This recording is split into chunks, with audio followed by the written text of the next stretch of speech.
আসসালামু আলাইকুম। শখের রান্নাঘর থেকে আমি হুসনিয়ারা সবাইকে স্বাগতম। আজকে আমি নতুন আরও একটি রেসিপি নিয়ে হাজির হলাম। আমার আজকের মিষ্টি 20 টাকার গুঁড়া দুধ দিয়ে 1 কেজি মিষ্টি বানিয়ে দেখাবো। এই মিষ্টি বানানো খুবই সহজ, যে কেউ এই মিষ্টি বানাতে পারবেন। আশা করি সবারই খুব ভালো লাগবে। ভালো লাগলে আমার চ্যানেলটিকে সাবস্ক্রাইব করতে ভুলবেন না। তাহলে চলুন দেখে নিই। মিষ্টি বানাবো, এর জন্য প্রথমে আমি একটা মিক্সিং বোলে নিয়ে নিচ্ছি ফুটন্ত গরম দুধ হাফ কাপ। আপনারা চাইলে দুধের পরিবর্তে হাফ কাপ ফুটন্ত পানিও নিতে পারেন। এখন দিয়ে দিচ্ছি সয়াবিন তেল 1 চামচ, আর দিয়ে দিচ্ছি বেকিং সোডা 1/4 টিস্পুন, মানে 4 চামচের 4 ভাগের 1 ভাগ। ভালো করে মিক্স করে নিলাম। এরপরে এখানে গুঁড়া দুধের 2 প্যাকেট নিয়েছি, 10 টাকা দামের প্যাকেট। যে কোনো গুঁড়া দুধ নিলেই হবে। আমি ড্যানো নিয়েছি 2 প্যাকেট। এখন ভালো করে মিক্স করে নিচ্ছি। মিক্স করা হয়ে গেলে এখানে আমি ময়দা নিয়েছি 1/3 কাপ। অল্প অল্প করে দিব আর মিক্স করব। আরও ময়দা লাগবে, এজন্য আমি আরও 3 চামচ ময়দা দিয়ে দিচ্ছি।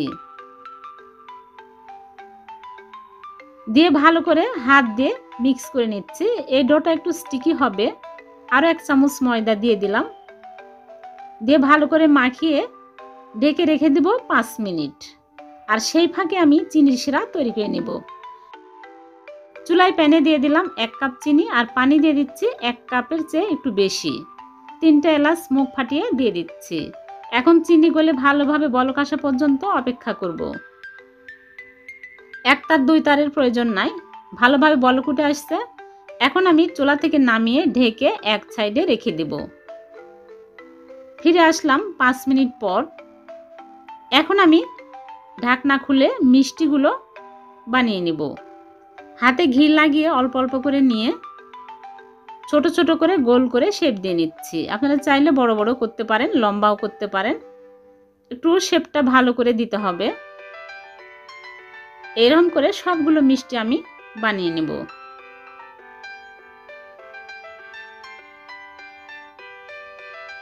সবগুলো মিষ্টি আমার বানানো হয়ে গেছে, অনেকগুলো হয়েছে দেখুন। এখন আমি এগুলো তেলে ভেজে নেব। চুলায় প্যানে পরিমাণ মতো সয়াবিন তেল দিয়ে, তেল হালকা যখন গরম হবে তখনই মিষ্টিগুলো দিতে হবে। বেশি আঁচে মিষ্টিগুলো ভাজা যাবে না।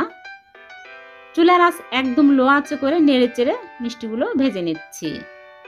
যখন এরকম কালার আসবে হালকা, তখন আমি কিছুটা মিষ্টি তুলে নিচ্ছি। আমি 2 কালার করব,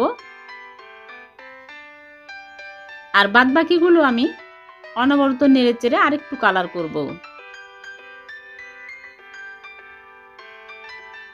অনবরত নেড়ে চেড়ে নিতে হবে, চারিদিকে কালার সুন্দর আসবে। এখন মিষ্টিগুলো তুলে নিচ্ছি। 2 রকম করে মিষ্টিগুলো আমি ভেজে নিয়েছি।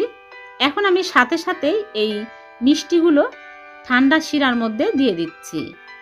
সবগুলো মিষ্টি দিয়ে আমি জাল করব 10 মিনিট, একদম মিডিয়াম আঁচে ঢেকে রেখে দিলাম। ফিরে আসলাম 10 মিনিট পর। মিষ্টিগুলো হয়ে গেছে। এখন আমি চুলা থেকে নামিয়ে ঢেকে রেখে দিব ঠান্ডা হওয়া পর্যন্ত। ফিরে আসলাম ঠান্ডা হওয়ার পর। এখন মিষ্টিগুলো সার্ভ করে আপনাদেরকে দেখাচ্ছি। দেখুন মিষ্টিগুলো কতটা ইয়ামি হয়েছে, আর একদম নরম তুলতুলে হয়েছে।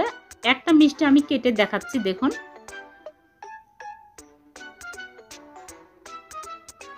কতটা সফট হয়েছে। আশা করি সবারই খুব ভালো লেগেছে। ভালো লাগলে লাইক কমেন্ট শেয়ার করবেন, আর এরকম সহজ নতুন নতুন রেসিপি পেতে আমার চ্যানেলটিকে সাবস্ক্রাইব করে রাখবেন। আবার দেখা হবে নতুন কোনো রেসিপিতে। সে পর্যন্ত ভালো থাকবেন। আল্লাহ হাফেজ।